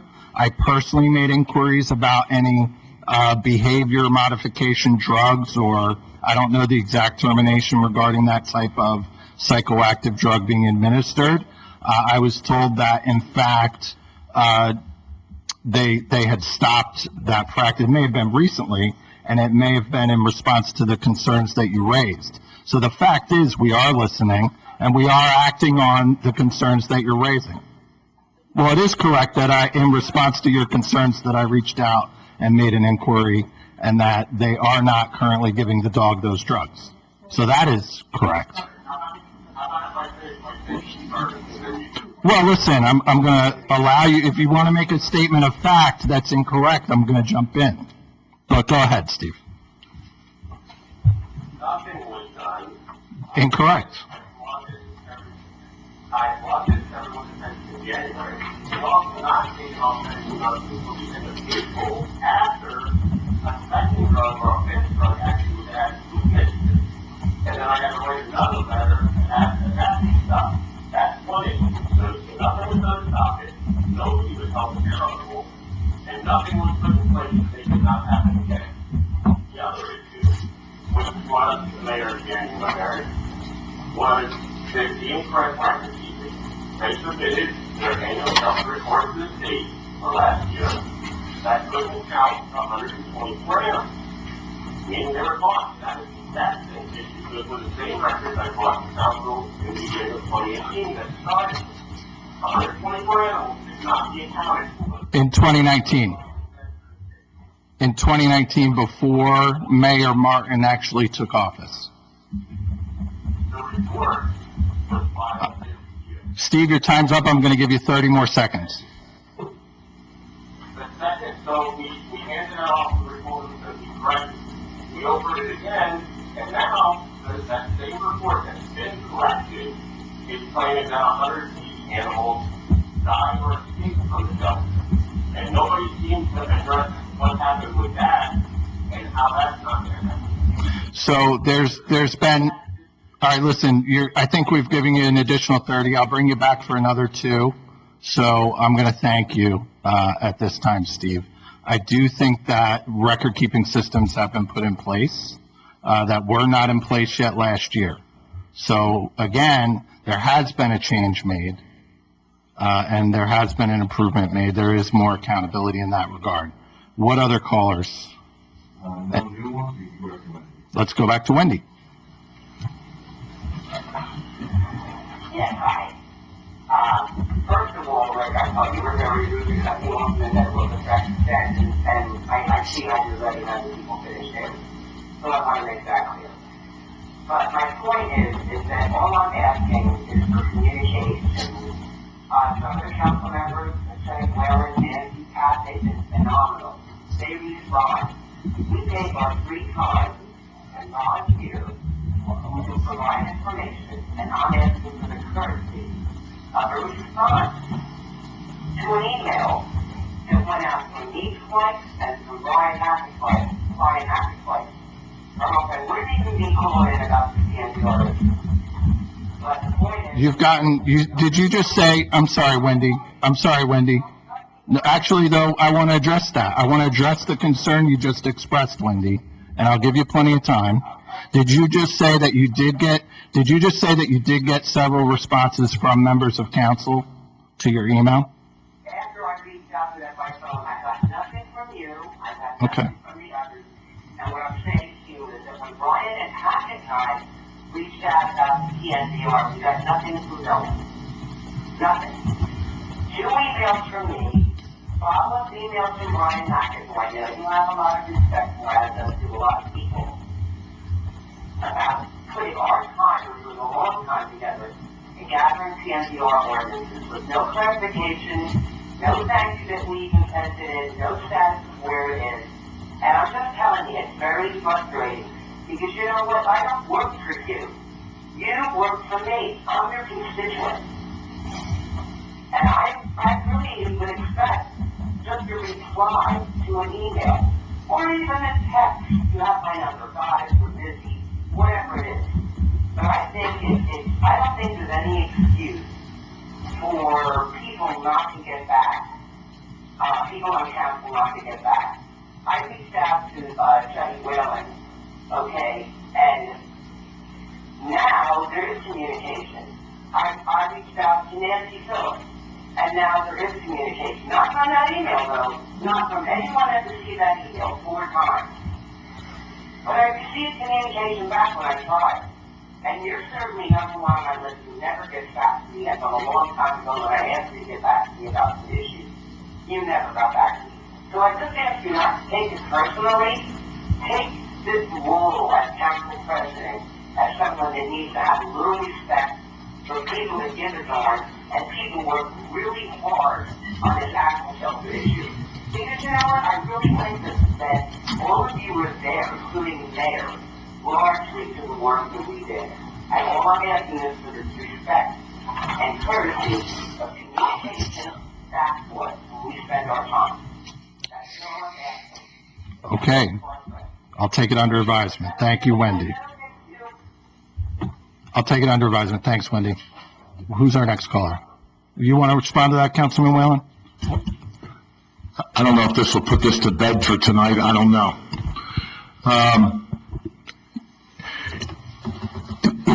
I was elected to council, by this council back in January, and prior to being elected, you read about it, was the highlight of the day for many days, many months, about the problems with the animal shelter. And after I was elected in January, you start getting involved and you start seeing what's happening, and you see start getting emails from different people with requests and responses and questions, and I got an education in the last few months from people like Steve or Wendy or Terry, people that are involved in the animal shelter, to try to, bring me along and get me up to speed of some of the things that have been going on. Since the new administration has taken over, naturally, we got a director now. Somebody we didn't have before, and she's trying to get her feet under her. Nobody was prepared for the pandemic that we have right now, it was a major concern of not only this administration and the residents that live here, of how we're going to handle it, and I think they've done a tremendous job. All our healthcare responders, whether it's fire, police, the administration, and at the same time, we're trying to respond to some of the issues that are going on at our shelter at the same time. And I think, from what I can see, yes, is there still a lot of questions unanswered? Sure there are. And we're trying to move through this thing and not sidestep anybody, or maybe we should respond differently and make sure that we get back to people. It seems one of the things I notice is you get a lot of emails during the day, and I've said to a few people, recently, I think it was some overtime that come up over there at the shelter. And, I said I would try and look into it. And this was just Sunday night, an email that I got from one of our constituents concerned about, I guess they did an Oprah on some overtime. And, I'm going to try and look into it. Naturally, I did remind that person that, I do have a day job that pays me quite handsomely, and I have to show up every day and take care of business. But I just, I don't want to see us get back into that battle that I read about in the paper. I've dealt with Steve Clegg, and I've seen the wonderful things he's done with DREAD. Now we got a new name for DREAD, and, I've seen some of the interaction that he's had with that dog, and how that dog has responded to him, and you looked at it and said, what? This dog's adoptable. Somebody's going to adopt this dog. And I think that's the effort that he put in as a volunteer. And that's all good stuff. And I think everybody here, I feel comfortable that everybody here has good intentions to make sure that this animal shelter moves forward in the direction that they had a committee. We had the transition committee. And there was a lot of good stuff. I sat on the labor transition committee, and I looked at the report from the animal transition committee, and you could see the time and effort and detail they put into it. I mean, pages upon pages of information. It's good stuff. It's great to see that our residents want to contribute to this town in a number of different ways, and the animal shelter being one of it. But one thing I hate to see is let's not start attacking each other. Let's start trying to make sure that we could try and respond and get the answers that people that care about the shelter are looking for. And let's not continue this negative dialogue, because I don't think it's going to help. I think we get the message, you know, we've had some people respond here tonight, and we've had some questions answered. You know, our business administrators here, our lawyers here, they're hearing everything that's going on. The TNR, the trap mirror release, she's working on it. Let's move forward. Let's move forward and let's keep the dialogue going, and that's all I have to say, Council President, at this time. Wendy and Steve, thanks for calling in, first of all. And, I do share, Councilman Whelan's opinions. I think, it sounds like we've got a partial answer. Yes, it is. It sounds like, we got a partial answer, or a bigger answer for the TNR, which is good, you know, by the summer. I do have some questions, with the missing or escaped animals that were brought up. Is there a way we can confirm these numbers and find out exactly where these numbers were coming from? I do understand the shelter manager is going through all the past records and updating all the records and trying to determine what happened, but it's a long process. And to clarify, that is previous to her employment. Right. It's previous to this administration, and it's during a time when, frankly, the records that we were seeing out of the shelter didn't look all that reliable. So it's going to be difficult to piece that information from last year back together before this administration was in place. Yeah, no, I understand that, I think, but it sounds like there's a growing frustration because there's a gap in communication, and what I would hope is that eventually this report does come out and these numbers will get put so that they do match up. So regarding gap in communication, since I was specifically called out for not responding to an email, I'd just like to address that. And that is that I will do my best to respond in as timely a manner as possible to any emails from anyone who is being respectful by email. When someone ceases to be respectful by email, when they start to get into name calling in email, then guess what? Then I'm going to respond in this forum. I find that the harder the conversation, the better it is to have a face-to-face conversation. So if we need to have a difficult conversation, it's generally my policy to do it in person where possible. Obviously, we're constrained here. We can't have the public with us, but this is the best we can do at this time to have the public with us. So as long as someone is respectful in their emails to me, I will do my best to respond. If someone wants to get into name calling in their emails, then I'm not going to respond to that by email. I'm not going to get into a back and forth with someone if they're going to be disrespectful in their emails. Fair enough. My comment was really directed with you being the person that the gap. I understand. I was just called out specifically for that issue, so I did want to offer that clarification, that I am going to do my best to respond to any member of the public who wants to reach out and have a good faith discussion about policy with me. Thank you. Do we have any other callers? I suggest I clear the queue, and anyone who's supposed to get another word in. Yes. So we're going to clear the queue. You can raise your hand again. We will go ahead, and if you just raise your hand again, if you've shared once, we'll bring you back for your second turn. 7798, you're on the line. Steve Francis from Tech Road. I want to address my question from earlier to the other board members of the council. Now, we did, as I said, we spent a lot of time on our transition plan. We've recommended a citizen committee. We established an entire roadmap of things that needed to be addressed for animal welfare throughout the county. I don't know if the entire council is clear about.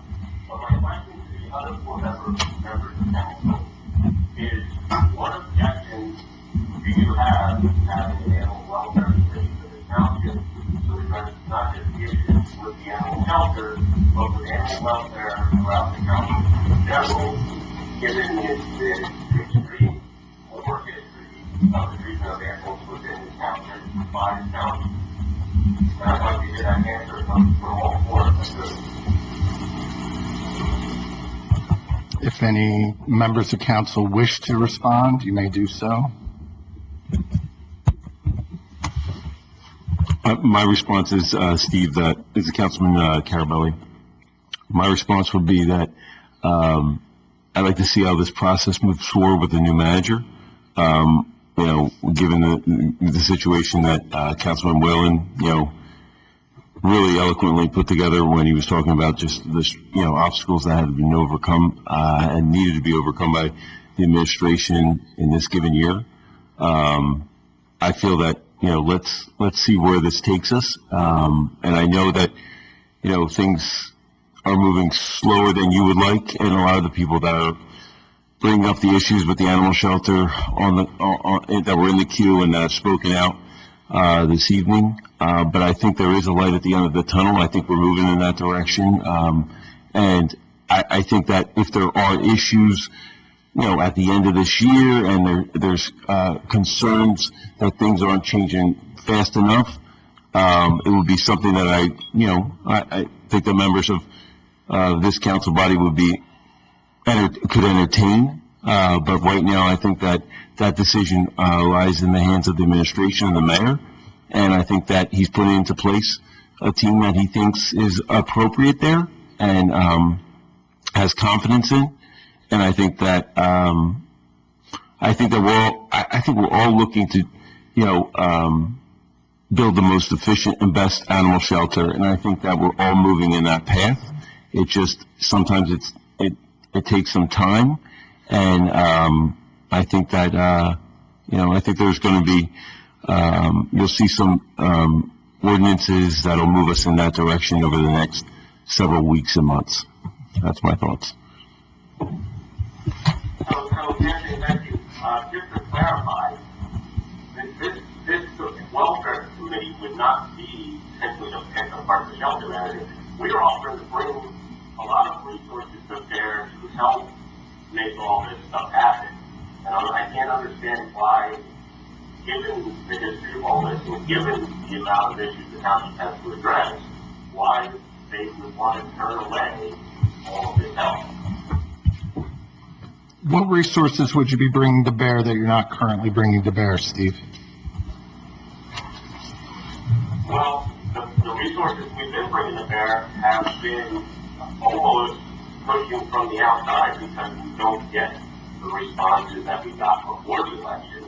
So the CNR ordinance that we submitted a year ago, the shelter reform ordinance that we submitted a year ago, the knowledge that you guys completely for the entire time before the election, thanks to the board, appreciated and we're really grateful for all the knowledge and skills and resources that we had. All that ended with the election. So those same things that you claim to appreciate, those same resources, the contact with rescues and trainers and behaviors and fundraising and just knowledge of how to take care of animals and just manpower. Okay, and I'm just going to point out that our engagement with you and the mayor's engagement with you did not stop on election day. In fact, he didn't appoint you to his transition committee until after he won the election. So it's not as if he stopped trying to work with you. Just going to point that out. We had to push for almost 4 months to get him to speak with his transition committee. There's been a lot going on. Do any other members of the council wish to? You're looking for a response? Yeah, if you wish. I already talked for 4.5 minutes. I'm not allowed to talk anymore now, but realistically, I wouldn't be opposed to it at all. You know, it's something, but that's something that naturally, like Councilman Carabelli said, we'd like to see, you know, Danielle get the opportunity to get her feet under her and get some of the questions asked. Let's get the TNR in place and let's get moving forward. And But if we need to put a committee together, just like we have other committees, Shade Tree and this committee and that committee, wouldn't be opposed to it. This is Councilwoman Phillips. I agree with both Councilman Whalen and Councilman Carabelli, and I think, you have contributed a lot, and that report that you sent me as well, offers a great number of resources. And as we had spoken, and I think, has been said tonight, I think we need to give some time for our new directors and our shelter manager to sort through that, and we will be bringing ordinance forward. If in the future, I agree. I mean, it's not an anti. I feel like there's a very negative connotation of saying we're against a committee. I wouldn't say we're against it, but maybe we don't see a need at this moment as we're still processing and working through and implementing the great guidance you've already provided. Hey, Steve, it's Pat. We've spoken about this. How you doing, Steve? We've spoken about this, and, for me, I'm pretty open-minded, and, for me, it's about what's best for the animals. At the same time, I know it did take you a long time, to get a response, but, I mean, we came right from Election Day to COVID to the civil unrest to today. We've had a lot of stuff happen in between, and I'm not making excuses, but there is a lot going on. We got our shelter manager in place. The shelter manager is doing good things. There are some dogs that have been fostered out, adopted out. I mean, we are making progress. Is progress ever enough? No, we can keep moving. So I am open-minded enough to say, let's sit down as things move on and have a conversation about it. I know we've been speaking about a potential animal shelter ordinance. So I say keep the dialogue open, have a little patience, and, we'll get through this together, like I say with everything else. We're going to get through it together. But I am open-minded enough to say, let's see where this goes. Let's see where the shelter manager takes us. She's done a lot of positive things. I know there's still some questions and concerns, and we're going to make sure that they all get answered for you. We're gonna go on to the next caller. Go ahead, Terry, you have 2 minutes. Hi, guys. And we're not gonna call back in. Weird conversation. We have to call back in. I do apologize. I'm not trying to argue with anybody. I just want to make this really clear to you. You guys keep thinking that, like my email to you guys was about the commission, is about the shelter. It's not about the shelter. We have animal cruelty going on in this township. We have coverage laws that are not affecting this picture too. We have helos that don't know what proper sheltering is. We're going to implement a CSDR ordinance, and we need P money for that. We've already money to get some of these dogs that needed into boarding trained, giving them opportunity. That's what the commission is about. It is not a shelter commission, and I just heard the majority of people on the council say that, and so I'm very frustrated because I spent a lot of time in that email that I sent trying to outline that, and outline what animal welfare was, and so I guess I'm feeling very frustrated that either it wasn't read or it wasn't acknowledged or accepted or understood, or I didn't hear it properly, and I'd like to know which one was that, because did I fail in my communication because of it? Hi, Terry, it's Pat. I don't believe that you failed. I believe that we are doing our due diligence by allowing the shelter manager to do their job. They have jobs to do, and we are. But it's not about, so the shelter manager has nothing to do with animal cruelty within the township. The shelter manager is not gonna get seed money for the CNDR. He's going back to the shelter. Animal cruelty does fall under the shelter manager. Okay, that's time, Terry. Thank you. 189 is falls to the viewer. It's 2 minutes, Terry. Thank you. Do we have any other callers? Okay, so with that, we will go to council comment. I'm sorry. Let's end the public session. Q&A session is over. All right, Councilman Whalen.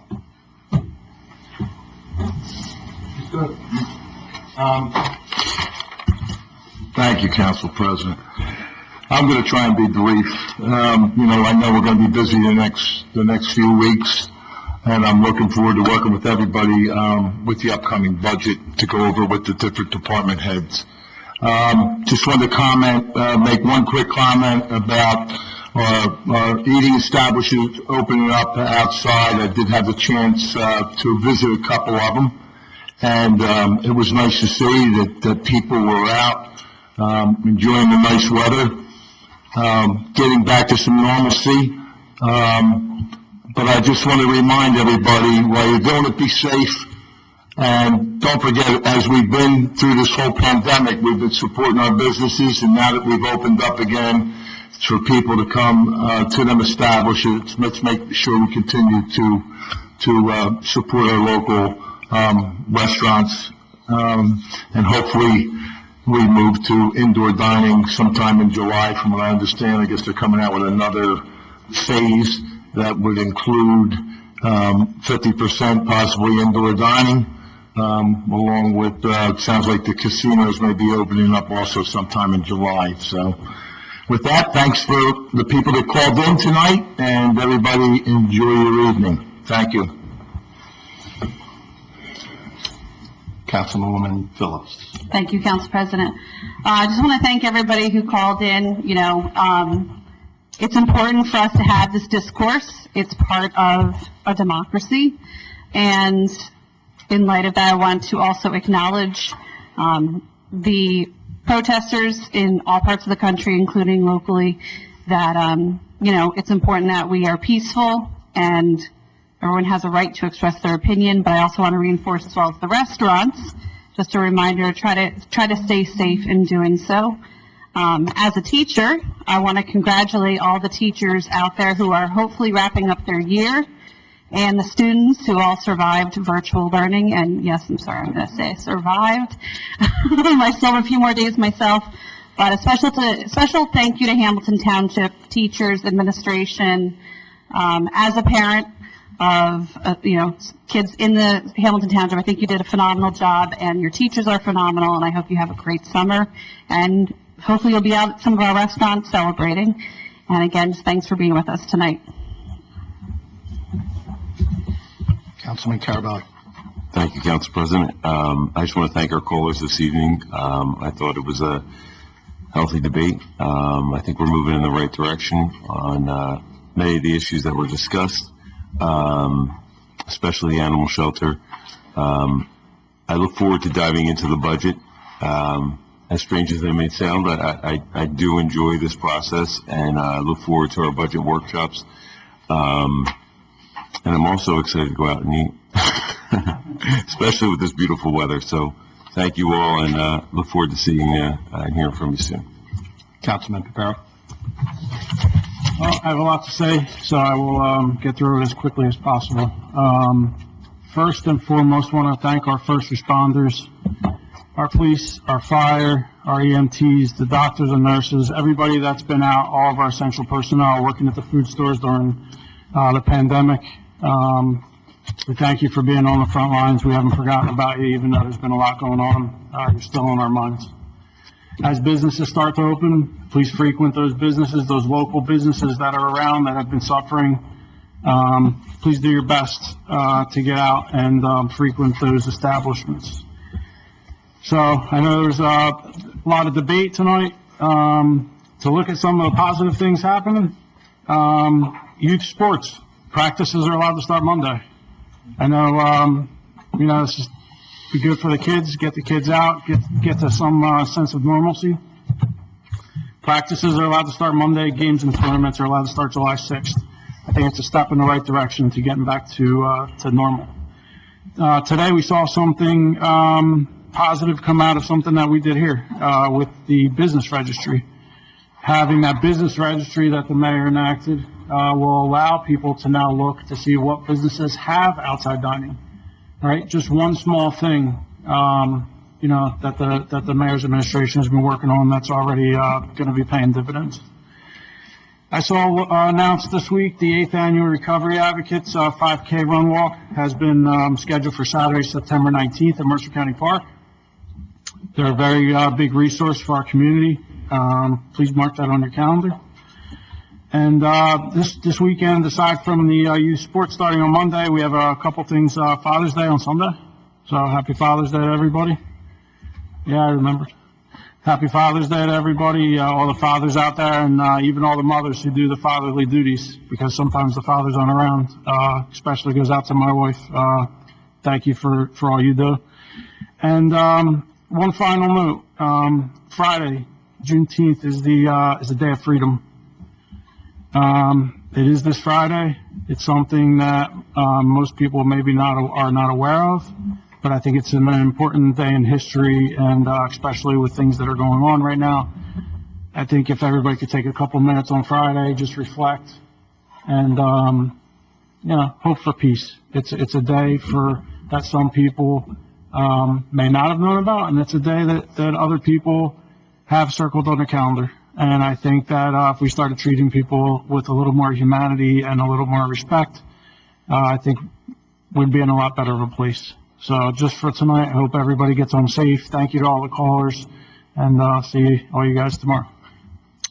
Thank you, Councilman Papero. And I also would just like to thank everyone for their passion for our community. I know that sometimes passions run high. I think that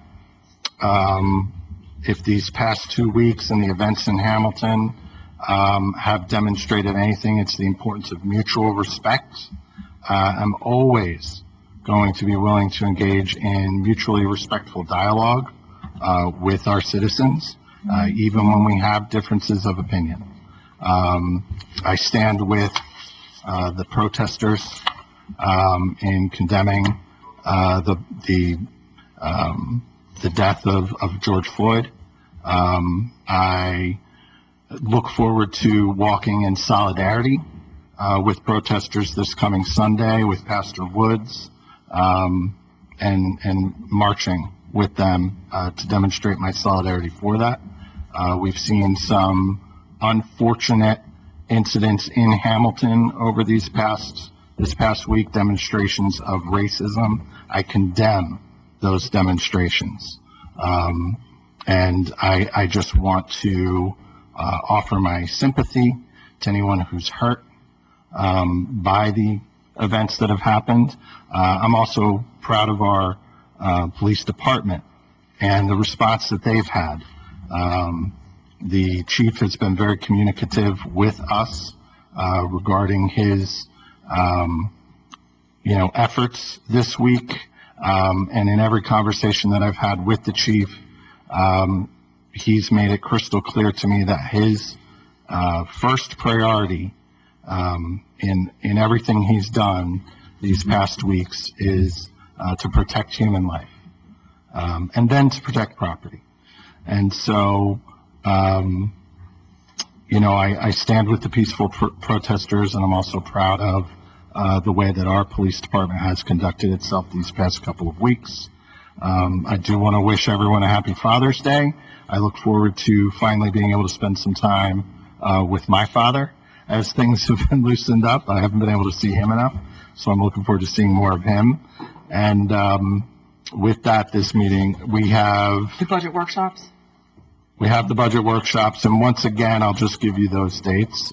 We're starting tomorrow night at 6:30. We'll be doing the mayor and the police, business administration.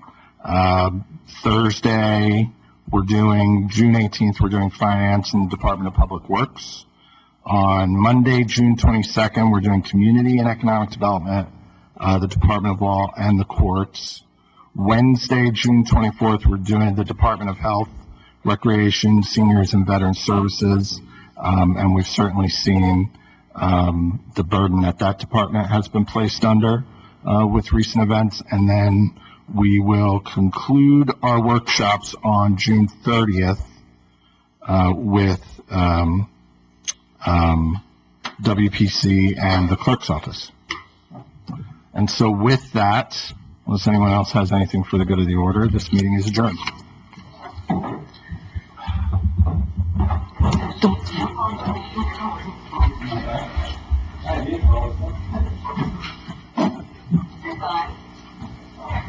I was just saying how many people died.